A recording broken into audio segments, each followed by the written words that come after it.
m'appelle Noéline Mugisha. Je m'excuse, je vais parler en Kinyarwanda. Pas d'excuses, maman. Hari. Merci beaucoup. Mbere yuko ntangira ndihanganisha cyane bene data batangiye banyuze mu bintu bikomeye, nkaboneraho no kwihanganisha imiryango yose. Uyu mugoroba wasubije inyuma y'ibintu byabaye. Franchement courage, c'est pas facile ariko courage. Rero nitwa Noéline Mugisha, ndi umumama, ndubatse, mfite abahungu 4, ndi umunyamasisi ariko nubwo tujya tuhita Masisi, fete ni muri Karehe, ni Numbi. Ndi umwuzukuru w'umusaza witwa Munyarutete, yenda hari abamuzi aha ngaha. Mbitangiriyeho kugira ngo numvishe yenda hari nuba hari abandi bahari batabyumva kugeza ubu, ko birashoboka ko mu bahari cyane cyane abinjiye tutazi, abandi bahari bo barabyumva cyane. Ni abantu bashidikanya icyo turi cyo. Turi abakongomani rwose bitari byo gushidikanya, turi abatutsi bo muri Kongo. Rero muri abo bahungu 4 navuze, mfite uwa kabiri nafunzwe i Lubumbashi afite amezi 2.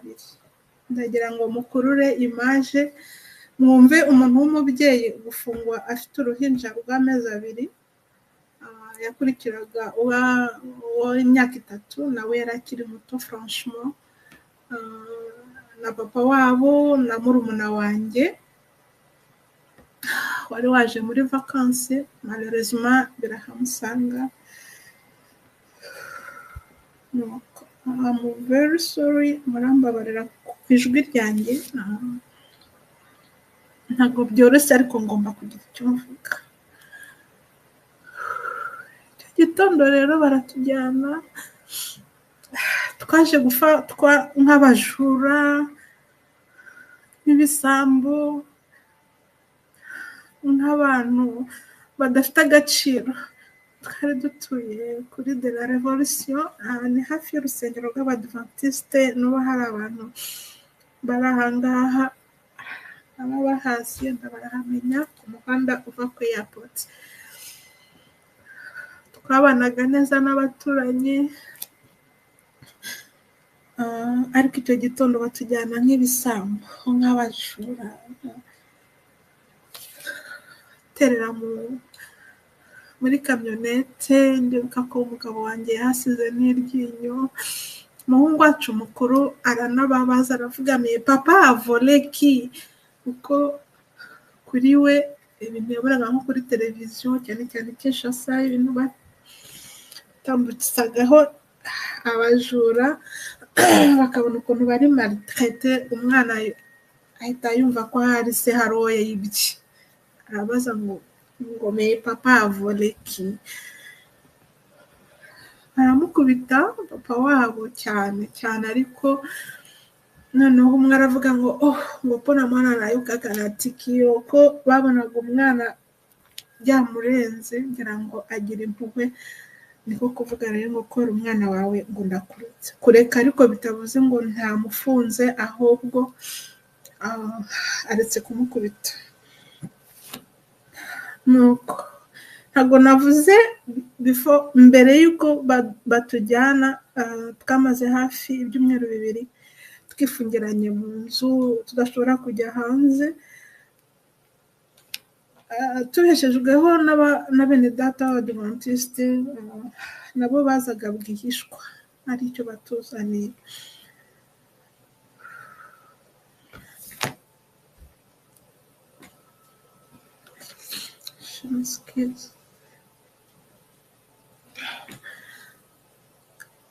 Abaje kudufata ubwo muri iyo 2 semaines twarasengaga cyane, ariko hari igihe usenga ukumva Imana uri kwikabakaba, ukumva iri hafi yawe. ubanza ibyo bihagarara nabigira narongera kubigira ijya imbabarira. Abo bantu bajya impaka, bamwe bati tubatwara aha, abandi ngo ya ngo tubatwara aha, bati tubatwara aha. Ubwo ndi kubyumva mfashe uruhinja rw'amezi abiri. Asubiye inyuma gato, umukozi yabonye badutwaye barimo bagabagabana ibintu tureba, ufashe na manyeto na telefone, icyo gihe za manyeto zari zigikora, telekomande, kibarwanira utuntu tw'ubusabusa. Franchement umusore umukozi afata eswime na bibiliya arabinjugunyira muri kamyoneti.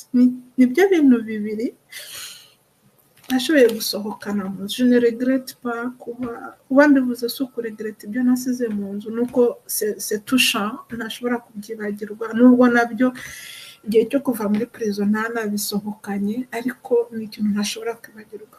Umuntu kubona bagusohora gutyo, cyo kuri uwo mukozi akibuka kuguterera eswime na bible, ukayabonaga tuyikoresha cyane. Noneho rero mu kudisikita kwabo nsaba Imana mu mutima, ndavuga Mana umbabarire ubayobore mu izina rya Yesu. Aho bari kurwanira kudutwara ntabwo mpazi, ariko wowe uzi diferanse y'aho batujyana, aho bari kurwanira kudutwara. So umbabarire udutoranyirize. Nuko uwo witwaga ngo niwe komanda, mbona afashe umuhanda ujya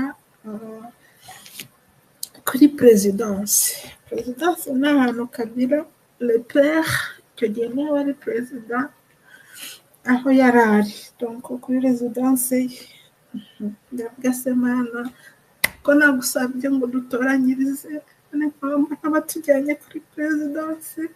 Pour moi c'était la fin. Nuba abagira nabi ari abo bantu be, bakaba bakujyanye ku mukuru, uhita wumva ko ari ugupfa nta kindi. Nuko ndiyeza, wabana nta nubwo yari acyumva neza, arambwira sheri batujyanye kuri perezidanse, tangira wiyeze. Nuko turahagera tuhasanga abandi, badufungira mu kantu gato cyane. Twari benshi ariko bavandimwe turasenga kumwe na bene data b'abanyamurenge, nawe turasenga pe turahaba. Umuhungu wanjye wari ufite 2 mois, yari umubebe ushishe uteye imbabazi w'inzobe cyane, ufite ibirende, bahita bavuga ngo eske mwana we yazarwande peza, ngo ni umuzungu, ni umumati. Umwe aravuga ngo rero ngo kwiteranya n'abazungu ngo turahura n'ibibazo, ngo reka tumufungire ku muryango tute kumushyiramo imbere, kameme ape mama muke ngo aruhukemo gake.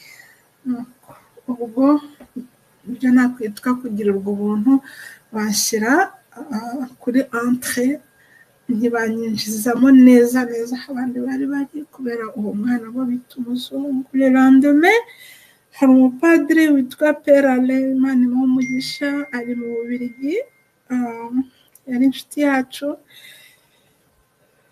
Muri abo bantu bazaga kutureba, Père Alain yarazaga, ku buryo badufunze dufite gahunda yo kujya kuri consulat belge. Avuga ati ahari mwarokoka, je sais pas, ibintu nk'ibyo. Ageze mu rugo rero aratubura, umukozi aramubwira ngo batujyanye, kandi yabonye ari garde présidentielle. Padiri araza, ageze kuri entrée, ati ndashaka Noeline, avuga n'izina ry'umugabo.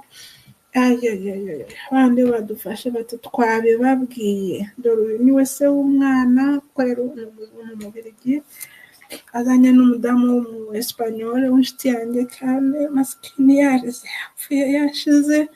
Bati uyu ni nyirasenge w'umubebe, uyu niwe se w'umwana. Papa w'umwana barongera baramukubita, baramusanga. Eske vraiment oyaza mwasinayo? Undi ati ni umugore wanjye. Eske réellement uyu ni umwana wawe? Undi ati ngo kiwerewere. barakubita pe. Nuko padiri nta nubwo bemereye kumwinjiza, cyokora yari azanye utuntu nta nubwo twangezeho kugira ngo banatwakire, bamusaba $500 pense ndumva ariko yatubwiye, arazitanga arizo ziragenda, ari n'utwo tuntu ntitwatugeraho. Ariko mbere yo kubaha amadolari arababwira ati ndashaka kumekinga shuwa ko ari Noweline uri aho ngaho muri kumbwira, ko barambwiye ngo yego ngo ufite umubebe ngo w'umuzungu. Atoya ati ntabwo ari umuzungu. Ahita yumva ko nyine bishoboka ko atari njye, aravuga ati basi nimumumpe muvugishe kuri telefone. Nuko ngo mobile na yazo bengayo mobile nanga ngo w'umuzungu. Nuko mpita muvanye na padiri kubera ko bakomeje kubanga umwana n'umuzungu. Muvugisha ikizi ntabwo byoroshye. Padiri ararira, wa Spanish nabavuze induru, aravuga ati at least uracyariho, muhumure, Imana musenga izabarinda. Turahaba, padiri aragenda, uko aje ntiyatugeragaho, n'ibyo yazanaga ntibyatugeragaho. Turahaba rero, hari Fiore ko nari ku muryango, shivaye koma basohoraga abakobwa abamama akajya kubavyora.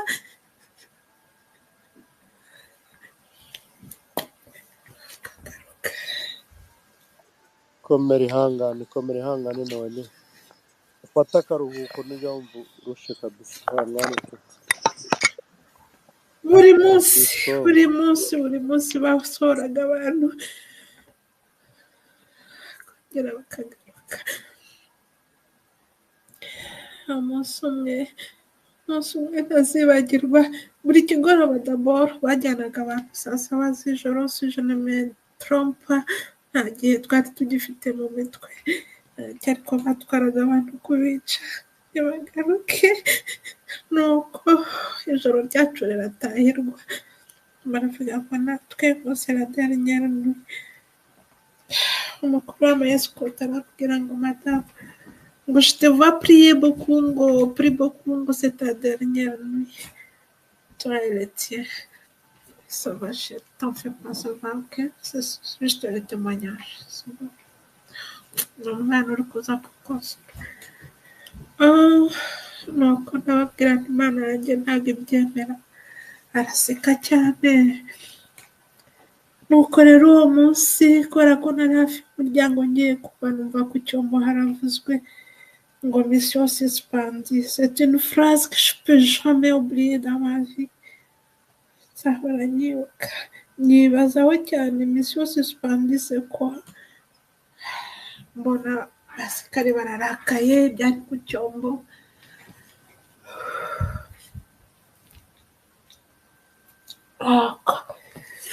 Umwe arambwira ngo tise kwa franchement Imana musenga n'Imana yumva, ngo ntabwo iri joro mukishwe, ngo birahagaze. Oh my God, ntabwo mushobora kubyumva. Bajya bavuga abanyarwanda ni abahanga cyane, ngo ijoro riba riraye. ngo tu peux même informer tes frères et sœurs dedans, ngo c'est arrêté, ntabwo mupfa. Ndakomanga icyo gihe umuvandimwe witwa Bizuru mu Munyamurenge niwe wari uri kubwiriza, arambwira ngo baravuze ngo ntitujye upfuye, arambwira ngo mumashe mu byo bintu uri kuvuga ni ukuri rwose. Nuko komanda ararakara cyane ngo ashaka information ziri sur. Nyuma haza umuntu aramubwira ngo il paraît que mwana wa mukozi, umwana wa perezida yaraka yavuye Kamina, asanze amaraso ari gutemba yaba kuri Cadet Kose, ngo nabwiye se ngo amaraso amenetse ni menshi kwifokirati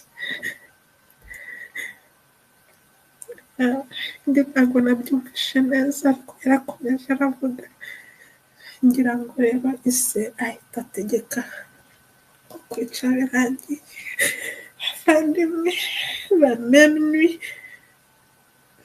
simbyibuka d'ailleurs muri la même nuit muri la nuit suivante ubwo batujyanye ariko umwana w'umuntu ahorana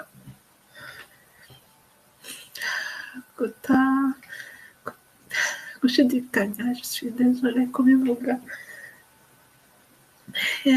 twese twuriye ayo makamyoneti tuzi ngo bisubiyeho ya misiyo igiye kuba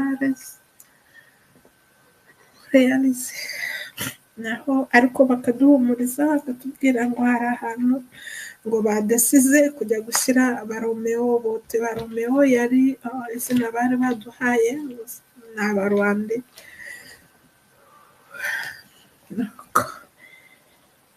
turinjira wa mukomanda wari uturinze aravuga ngo mama ngo franchement ngo j'accepte comme c'est ngo none ngo ngusabye iyo bibiliya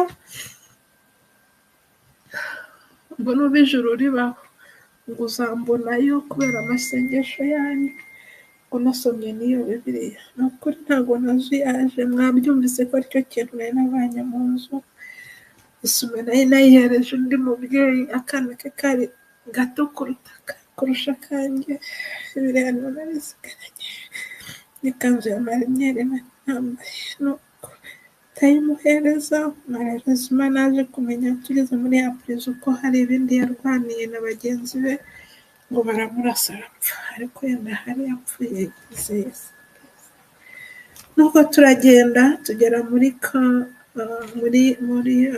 bakita niyo yari purizo yacu ni ibizu ihanga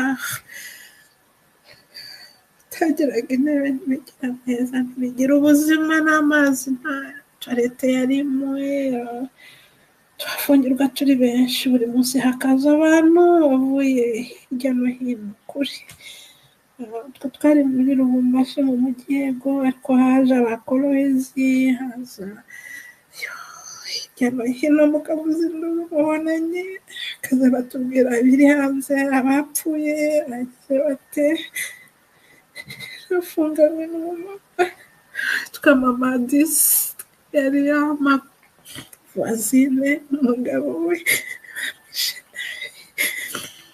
badisi baramukubita umubyeyi mwiza umeze neza akajya badukubita bavuga ngo nibakubite barebe uko abatutsi bateye neza umumama imyenda yari yaramwinjiye mu mubiri kubera inkoni bakubita ku kibuno ma petite sœur niwe yatoranyije kumwomora akamwomora mukuru yari umubyeyi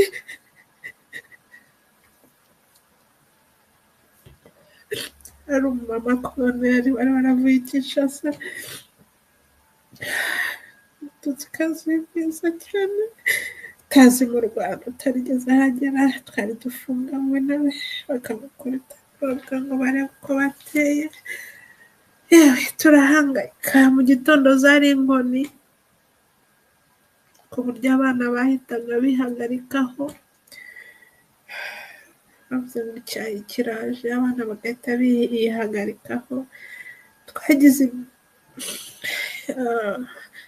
ubwoba bukomeye ko abana bizagendera ko ariko Imana ishimwe muhunzi ntawe byakomeje baje gukira muri iyo purizo ya Bakita havukiye abana 12 abahungu 5 n'abakobwa 7 nuba ntibeshe akabanyuranyije kubyara nta kintu ababyeyi baraye mwe n'abagabo murabyumva umuntu yafataga ishati wabaye warafunzwe ufite nk'ikintu gifite amaboko maremare umubyeyi wabyaye on a souffert juste parce qu'on est des Tutsi. U Rwanda utararugeramo utaruzi, ariko kubera ukuntu usa turababazwa, turabicwa, turicwa, duhura n'ibibazo. Umunsi umwe haza inkuru ku mukuru w'igihugu cy'u Rwanda yakabyara, ivuga ko abo bantu bicwa kubera ko basa natwe, bavuga ururimi rusa rwacu, twemeye kubakira.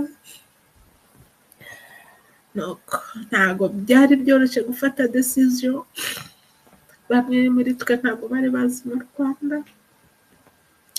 C'était recommencer la vie nk'amakupule, umugabo akemera, umugore ati reka tabuseho byose ni ugupfa, nzaba njya hese, umugore akemera, umugabo ati reka, abana se, c'était terrible.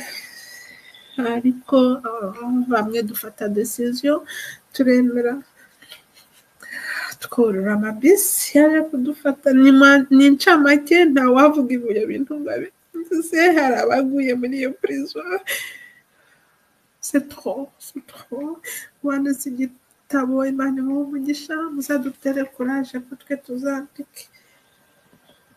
Muri make, umunsi umwe twurira bisi, umuntu yibazaga ukuntu ari bugere ku kibuga cy'indege, akurira mu ndege, indege igahaguruka, twumvaga twese tugiye gupfa. Abasigaye mu by'ukuri badusezeyeho bumva ko bitari bushoboke. Abakongomani bene wacu bari bufata indege bakayibombarda. Nuko Imana yumva gusenga kwacu, indege irahaguruka, tubona igeze mu kirere, tubona irakomeje, tuza kubona tugeze i Kanombe.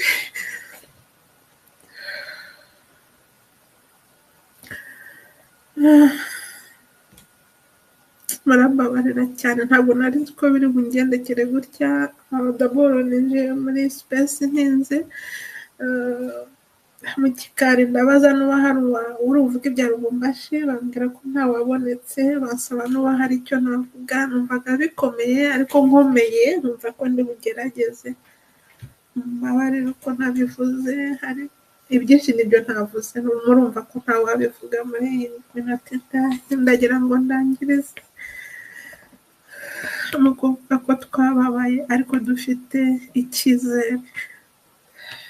icyizere.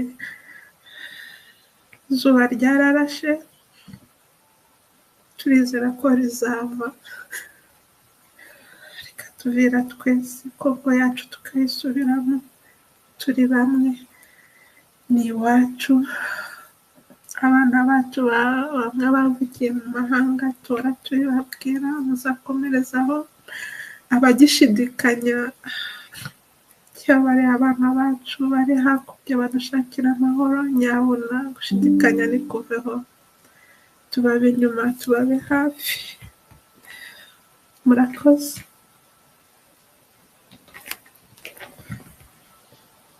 Urakoze cyane Mama Noeline. Safari Perezida, wafasha abantu batumva ururimi rw'ikinyarwanda, niba bumva ufite imbaraga nyuma yo kumva ubu buhamya buteye agahinda bwujemo amarira y'umubyeyi nka Noeline, sinzi niba wabafasha. Wabakoze.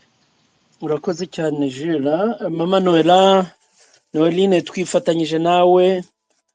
Soyez forte, voilà pourquoi nous vivons pour témoigner, tu vis pour témoigner. Merci beaucoup de votre témoignage. Alors, le témoignage de Maman Noeline Mugisa. Une minute, s'il te plaît. Parmi tous les gens que j'ai perdu mon frère Nzongizi. Je ne sais pas si c'était son nom, je pense.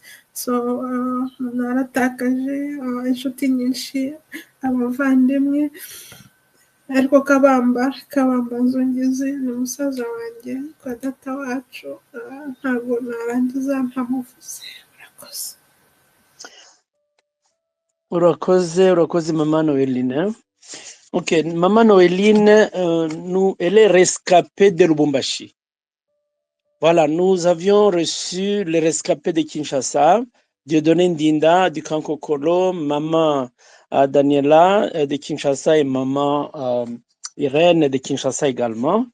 Maman Noéline, elle est parmi les rescapés Tutsis de Lubumbashi. Son itinéraire est vraiment très difficile. Elle est originaire du territoire de Kalehe. Elle était à Lubumbashi, une maman avec 4 enfants. Et elle a été arrêtée avec un enfant de 2 mois. Et pendant qu'elle était arrêtée, comme de vulgaires criminels, son enfant de 2 ans a posé la question aux militaires. Qu'est-ce que papa a fait pour qu'il soit arrêté? Qu'est-ce qu'il a volé? Est-ce qu'il a volé quelqu'un pour qu'il soit arrêté? Et pendant ce temps, le militaire l'a tabassé. Et à la fin, le militaire dit, c'est à cause de ton enfant que je ne veux plus continuer à te fouetter. Et il a arrêté. Mais elle dit carrément, pour ceux qui connaissent Lubumbashi, il vivait sur l'avenue de la Révolution, non loin de l'église adventiste de Lubumbashi, sur la route de l'aéroport. Le jour qu'elle a été arrêtée avec son mari, ils ont été amenés dans un cachot. Quand ils l'ont vue, ils ont dit qu'elle avait un enfant qui a été... d'abord, le jour où on les arrête, on les met dans les camionnettes. Les travailleurs, les domestiques et autres jardiniers ont commencé à aller piller tous les biens de la maison. Quand ils pillaient tous les biens, maman Noéline a demandé aux domestiques, donne-moi quelques effets que je peux amener avec moi. Le seul élément que les domestiques a remis à maman Noëlla, c'est une Bible et un essuie-main. Et c'est cette Bible-là qui va la donner plus de force et d'énergie durant tout le temps qu'elle était en prison avec son mari. La direction que les a amenés vers le bureau du président de la République, Laurent Désiré Kabila, donc son bureau de Lubumbashi. Alors, quand ils arrivent dans les cachots, ils voient parmi les bébés, le bébé était d'un teint brun, et puis ils ont dit non, cet enfant a l'air d'un enfant d'un blanc. Et quand il demanda à son mari, est-ce que c'est ton fils? Il dit oui, c'est mon enfant. Ils ont dit non, tu mens, cet enfant a l'air d'un métis, ce n'est pas ton enfant. Et ils ont commencé à dire que cet enfant serait l'enfant d'un blanc. Et alors, il faut qu'il fasse attention. C'est ainsi que maman Noéline ne sera plus placée dans les cachots de tout le monde, elle sera placée vers l'entrée principale. Un peu parce qu'ils avaient peur qu'un blanc reviendrait pour demander cet enfant. Et c'est pendant ce temps que maman Noéline est restée là-bas. Des amis sont venus à leur recherche. Il y a un prêtre blanc, je crois qu'il l'a appelé Alain, et un Espagnol. Ils sont partis à la maison, ils n'ont rien trouvé. Ils sont allés à la prison. Quand les gens ont dit non, on les a amenés là où on amène tous les Rwandais, maman Noël, le prêtre est parti jusqu'à ses cachots. La garde et les militaires qui gardaient la prison, ils n'ont pas donné l'occasion. Pendant ces temps de prison, maman Noéline et son mari et les autres prisonniers Tutsis et Banyamulenge, ils continuent à prier avec espoir qu'ils seront un peu libérés. Elle raconte que pendant la nuit, on venait récupérer un nombre de gens qu'on allait tuer chaque nuit. Et ces gens, et chacun avait son tour. Il fut une nuit où le militaire dit, elle dit à maman Noéline, parce qu'il la voyait prier, il dit, il faut prier beaucoup cette nuit car c'est votre tour. Pendant cette nuit même où on devait les embarquer pour le tuer, elle entend dans le micro-mégaphone et une autorité qui dit opération suspendue. Elle dit carrément, le mot opération suspendue elle ne va jamais oublier ces mots. Quand cette opération suspendue a été faite, elle dit, mais qu'est-ce qu'on vient de suspendre comme opération? Les militaires qui faisaient la garde, qui attendaient continuer cette opération comme il avait fait en tuant tous ceux qui étaient dans ces camps, les militaires étaient très fâchés parce qu'ils n'allaient pas continuer leurs besoins. Elle dit carrément qu'il y avait, après les tueries de Kamina, c'est ce qu'elle dit, qu'il y avait beaucoup de problèmes et que les autorités militaires ont dit non, il faut qu'on arrête de tuer parce que c'est beaucoup de choses qu'on ne va pas expliquer. Voilà comment Maman Noéline, son mari et ses enfants et les autres vont échapper cette nuit-là à ne pas être tués. Et après cela, le CICR a repris et venu rendre visite et on les a amenés dans le camp des déplacés, le camp de ces victimes, de ces prisonniers. Le camp de Lubumbashi s'appelle le camp Bakita. Et le camp de Bakita ressemble à celui du camp de l'INSS, à la cité Maman Bouboutou, où Dieudonné Ndinda, Maman Daniela et les autres ont été internés avant qu'on les amène au Bénin. Et pendant qu'ils étaient dans les camps Bakita, il y a eu beaucoup de morts, beaucoup de gens qui avaient des blessures et beaucoup de gens qui étaient mal nourris. Beaucoup de gens sont morts dans les camps de Bakita. Mais au même moment, dans les camps de Bakita, les mamans qui étaient enceintes quand elles avaient été arrêtées, il y a eu 12 naissances dans le même camp de Bakita, 7 garçons et 5 filles.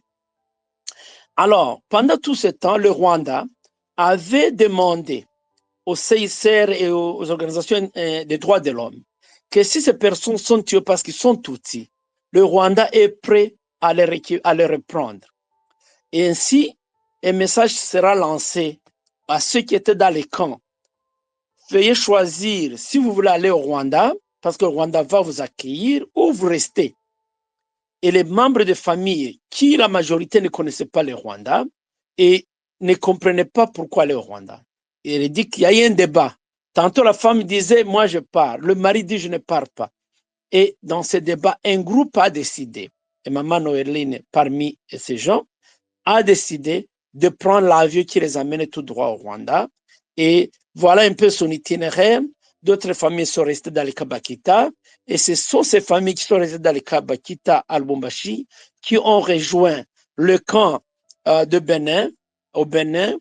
Je ne me rappelle pas du nom. Et c'est au Bénin, ils ont fait 6 mois. Et 6 mois après, en 2000, et les États-Unis les ont accueillis comme des réfugiés congolais, comme le Dieudonné Ndinda et les autres. Voilà en bref. Elle dit, elle ne savait pas qu'il y aurait quelqu'un de Lubumbashi qui allait témoigner. Merci Noéline, pour votre témoignage. Et c'est parmi ce qu'on doit faire. Nos mémoires doivent être mises ensemble pour que nous puissions reconnaître et donner l'occasion de faire le deuil. Parce que beaucoup de gens n'ont jamais fait le deuil de tous ces gens. Mais aussi, elle demande que nous puissions continuer à avoir le courage de défendre notre identité, car c'est cela, nous avons été tués parce que nous sommes des Tutsis.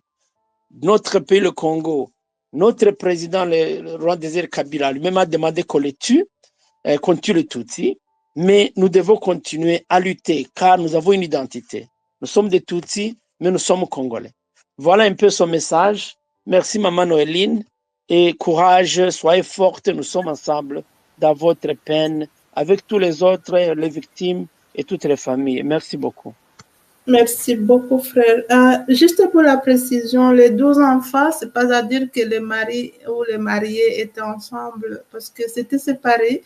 Les mamans et les enfants barukwabo, abagabo barukwabo, abo babyaye n'abaje batwite. So, abantu batagira ngo ahari. C'est correct. Non, je l'ai dit que les mamans ont été arrêtées étant enceintes et les ont mis au monde étant dans le camp de Bakita.